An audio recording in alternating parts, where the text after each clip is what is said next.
Hello and welcome to this week's episode of The Failure Effect, a show about reclaiming the word failure and turning it into success. Now, without further ado, I want to introduce today's guest. She's a phenomenal woman. She has been through a lot, she has done a lot, she has influenced many, she has changed lives. Now, she does so many things in a row. I have to read them out because I can't remember all of them. So, our guest, Tazim Elkington, welcome. Thank you. Thank you very much. Right. Karibu. Now, Tazim is a hypnotherapist. She's a talk therapist, a regression therapist, an evolutionary disruptor. We'll find out very soon exactly what that means. An authentic leadership coach and a public speaker. And I'm pretty sure you've heard of her, right? And if you haven't, then you will find her on the social media handles that we will show you in a few minutes. But otherwise, Tazim, I want to go straight into your story because you come from a very, very fascinating background, right? Thank you. Fascinating, Yeah. challenging, Yes. and expansive. Yes. Okay. All right. So you had a very interesting childhood, right? And this obviously had an impact on who you are now and how you ended up where you ended up. So could you tell us a little bit about what it was like growing up for you and the challenges that you faced and how you overcame them? So I'm going to share uh, just an overview, like you've Yes. requested, Mhm. because it's too long. Yeah. Okay. Okay. All right. So I had an interesting childhood because, as you know, I moved around a lot. Mhm. And I moved around a lot because my mother left when I was 3, and then my father was working, and I was taken to homes where I could be taken care of. Um, and then he remarried, and by the time he remarried, I came to live with them. And so it was a very, it wasn't the standard um, childhood where you have a family unit and you grow up with the home and all of that goes with it. So it was a childhood where there wasn't anything solid, there wasn't a clear foundation. And because I lived with different people, it wasn't, and each family has their own way of being, Mhm. there wasn't anything to anchor me into life. And so I realized very early on that I needed to anchor myself Mhm. and to also uh, learn to make decisions for myself, learn to do things for myself. And this was, I think children don't think about these things, they just Mhm. do them because Yes. that's the circumstance, that's the situation. Mhm. And so I learned very early on that I needed to learn how to depend on myself, and myself meant who is myself, Mhm. you know, who is this person? This is a child. What does this child know? Mhm. What does this child understand? What does this child feel? You know, today we ask these questions for children. Those days there was nothing like that. What Mhm. are you feeling? That was not even a question. So um, it was trial and error, Mhm. mess up, trip, fall on your teeth, Mhm. get hurt. Mhm. And in the process, some parts were, okay, you can do this better. And some parts were, you've messed up. Yeah. So can you really trust yourself? Mhm. So very early on, it became a story about a person that had to look for ways of surviving, Mhm. living, and finding ways to deal with the world. Mhm. And so that's what happened. Okay.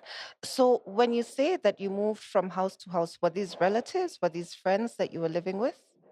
They were, one was a family, one was family. This was my dad's stepsister. Then there were uncles and aunts, and then there were people I didn't know. Mhm.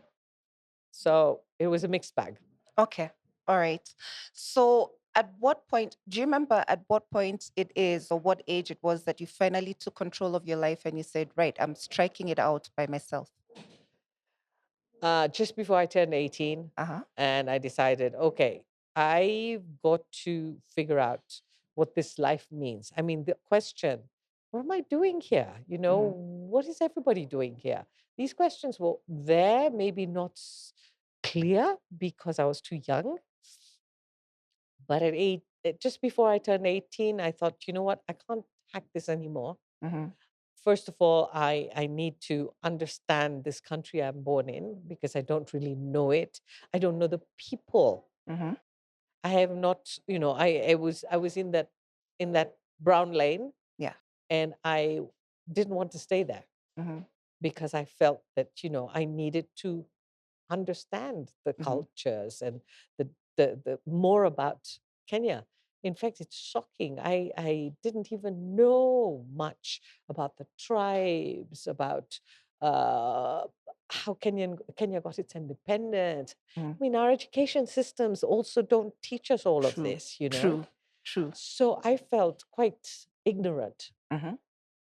And so to want to get over my ignorance, I needed to break out. Mm-hmm. And so I did, and I left home, Okay. and I decided to carve my own path. Mm-hmm. And it was a very, very challenging decision Okay. because, it's 17 and a half or 18 and moving out of home and going out into the world. I mean, Kenya was a big world then, Mm-hmm. and going out, just out and having no clue. Mm-hmm. So I think that was pretty courageous of me. I don't even know where I got it from Right. and how there was no fear. Mm-hmm. I think because of the life I'd had, there was no fear. Mm-hmm. I've been more fearful lately than I was at that age. Yeah. Yes. Yeah. It was like, I can do this. Mm-hmm. So, yeah, I went out and I was fortunate enough to find my way through the world, to find a job and to find a place to stay and move through life. Mm-hmm. Purely luck, Mm-hmm. purely luck. I don't know. It could have been also this life path that was predestined. I have no idea. Mm-hmm. So, for context, do you remember what year this was that you struck out? 78. Oh, 1978. 1st Wow. April 1978. I Okay. actually decided to leave home on April 1st. Right. Because, Humor, uh-huh, being silly, uh-huh, uh-huh. and thinking, yeah, April 1st, it might look like an April Fool's joke, but it's not. Right. So I was Okay. being silly. Okay. There's no other way to put it. Right. Okay. 17 and a half or close to 18 in the big bad world. What did you do first? Like, where did you work? So I worked with the United Touring Company in Mm-hmm. the Hertz department, Mm-hmm. car hire. Mm-hmm. That was an experience. Oh my goodness, it was such a great Yeah. experience. The the work itself was not complicated, Mm-hmm. and I had had no training. Yeah. I'd barely finished O levels, and I was working with people much older than me. I was Mm-hmm. actually the baby in the office, Okay. and I was working with Kenyans, Mm-hmm. which is what I was. I wanted to experience Mm-hmm. this. I'm a Kenyan. I want to experience what it means to be with my fellow people, right?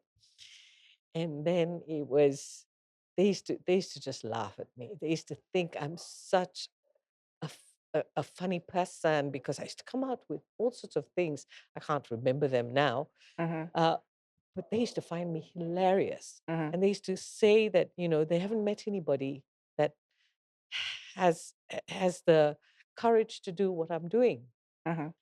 And so I was there for like 2.5 years, and it was my first job was a fantastic experience, Uh-huh. really, really. All right. So far, the picture that I am building of you is determination to succeed, determination to stand on your own 2 feet. Yes. Okay. All right.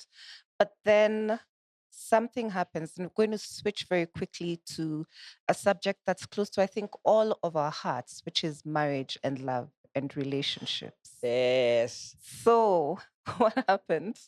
So, um, I was out to crack the mold. I Mhm. wanted to break that mold. However, I didn't realize that I was in no position to break the mold because I was still conditioned Yeah. that girls are supposed to get married, have children. That is really their role. Hmm. And that even if you go out into the world, uh, that has to become part of the script. Yeah. So I didn't realize this was it. The only thing I was clear about was the fact that I didn't have to marry someone that was in the same lane. Hmm. And that was not something that was allowed. Hmm. But since I'd left, I put myself in the position that I could choose. Hmm. So I met who's now my ex-husband. I met him when I was literally just 18 Wow. Uh-huh. and no clue. Hmm. No, I so naive, so unworldly, so innocent. And I fell madly in love. And so did he. Okay. And he was 8 years older than me. He was 26. Wow. So in those days, 8 years is and you Yeah. okay, he's a man. Hmm. So here I am, Hmm. got married, had a baby, had a second baby, and he is of he's mixed. He's a couple of he's a quarter Kikuyu, quarter Dutch, quarter Nandi, quarter British. So he's a real combination. Right. And so it was a completely different culture, completely different way of living. Uh, everything from food to value systems and did I even know what value systems were then? I had no clue, Hmm. right? To behavior, to priorities, to challenges. It was all different. Hmm. So because I was very adaptable, having moved out and made these decisions, and I was adaptable to even fit into this mixed culture. Hmm. And it was educational because it was a mix of many different flavors.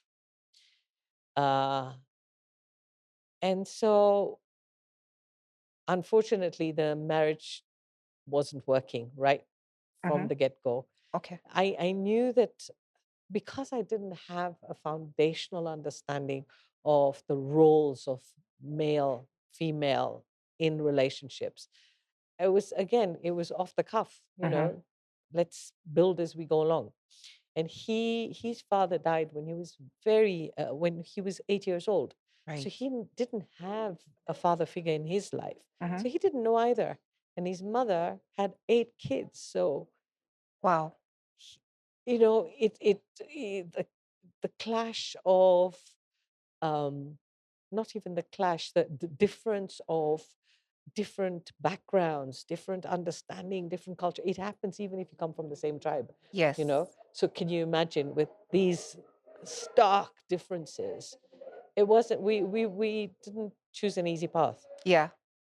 And then there were externalities that also impacted us and you know, our culture, we've got to get some of our stuff Yes. together, the alcohol and the womanizing and Yeah. all of that. Hmm. So at some stage, I couldn't take it anymore. Um, it was extremely painful. Okay. And my concern were my children Yes. because they were growing up, they were seeing a lot of disruption, dysfunctionality, Hmm. um, hearing things they ought not to hear and seeing things they ought not to have seen. Yeah. Um, and therefore, uh, at some stage, it took years. Hmm. I gathered up. I tried initially, but I wasn't ready, and he convinced me to stay. and it was better I stayed because I'd have not managed. Okay. So I decided do the best we can, but it wasn't going to work. There was Okay. too much pain under the bridge. Right. And so at some point, I made the decision it's time to go. Mm-hmm. And by then, we'd been married for nearly 15 years, Mm-hmm.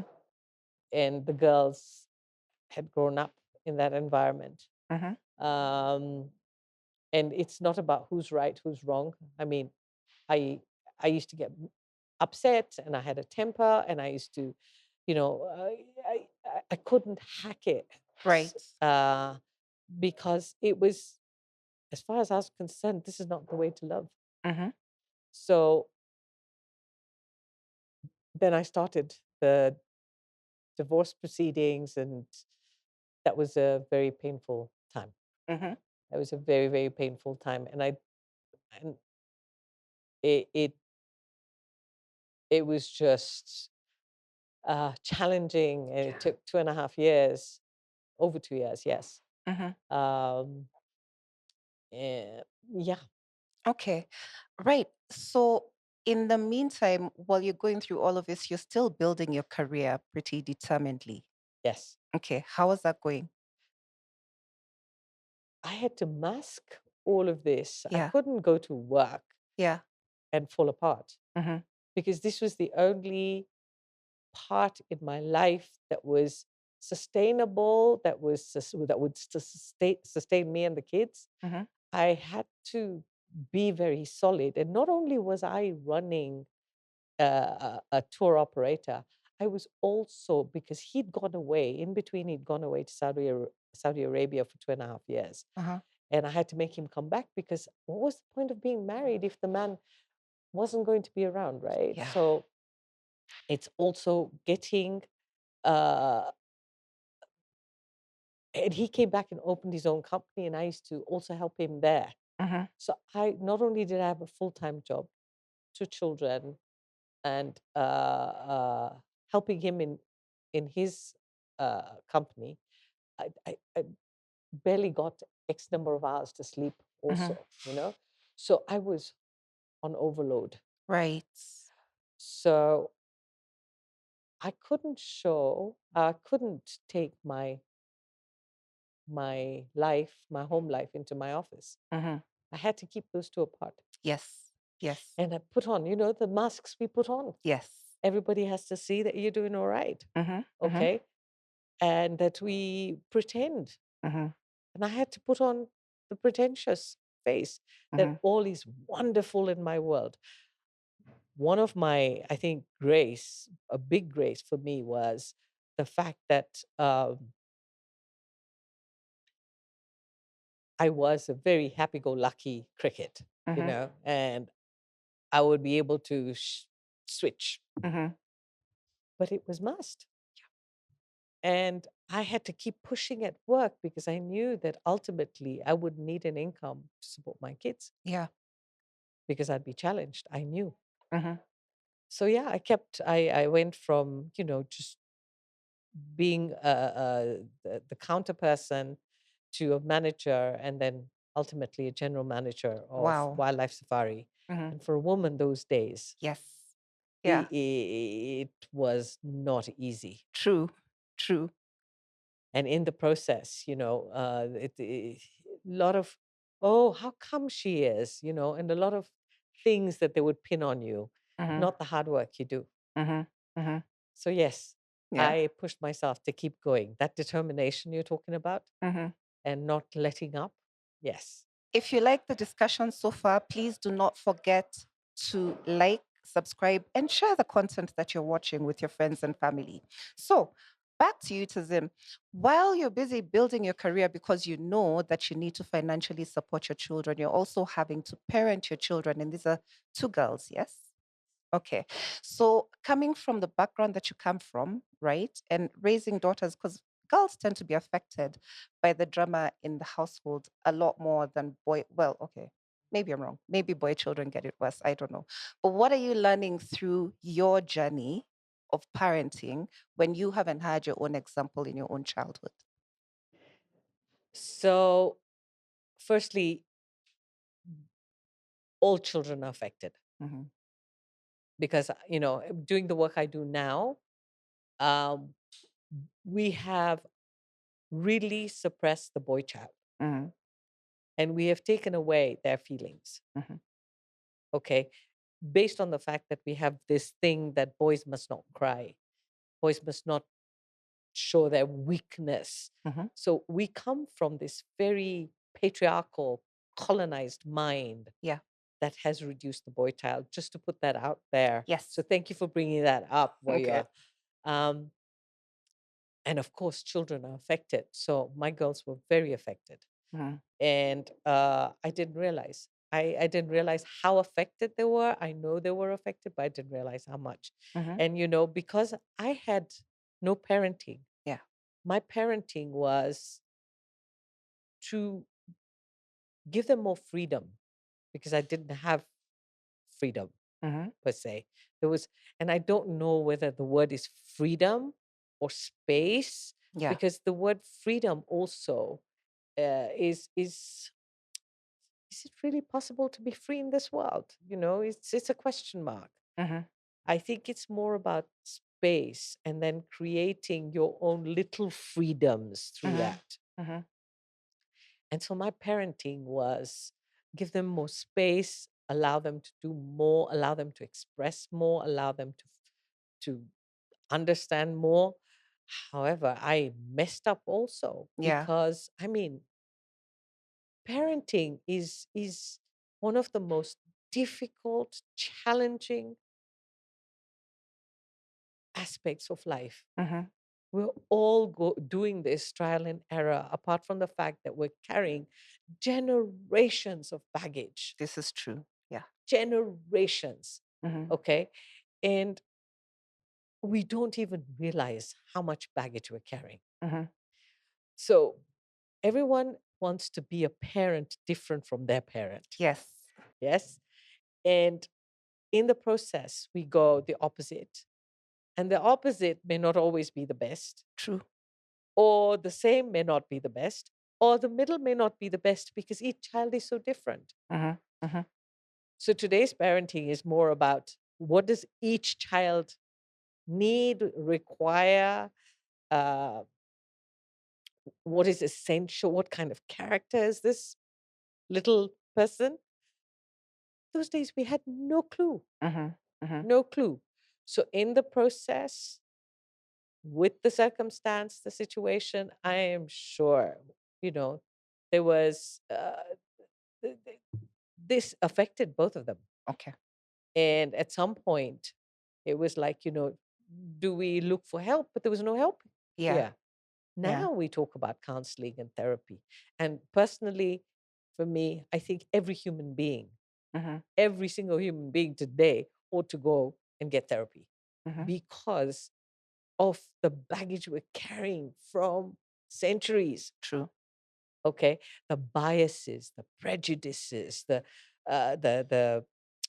lack of values, the violence. Violence is one of the biggest things, especially on our continent. Mhm. Violence and abuse is so normalized. Yeah. So we don't even realize the depths of pain and hurt and damage we're all carrying. Like Exactly. I used to get beaten as a Okay. kid, Wow. and even as a teenager, I used to get beaten. Mhm. So automatically that was translated. I used to smack my children. I didn't beat them, I smacked them. Yeah. Even that. Mhm. And when I realized the harm, I stopped. Mhm. But by then it was maybe too late already. Yeah. Okay. So the one thing I would say to anyone who's listening, Yeah. please do not beat your children and do not scream and shout at them. I used to do it. Mhm. Learn to have discussions, Mhm. negotiation, Mhm. communication, because these are the habits and behavior we need to break. Yes. Yes. We really need to stop that. Mhm. We cannot carry on Mhm. like we've done for decades. Okay. Right. Thank you for those insights about parenting. Yeah, I hope all of us have something to reflect on. And in a bit, we'll be showing you what's coming up next.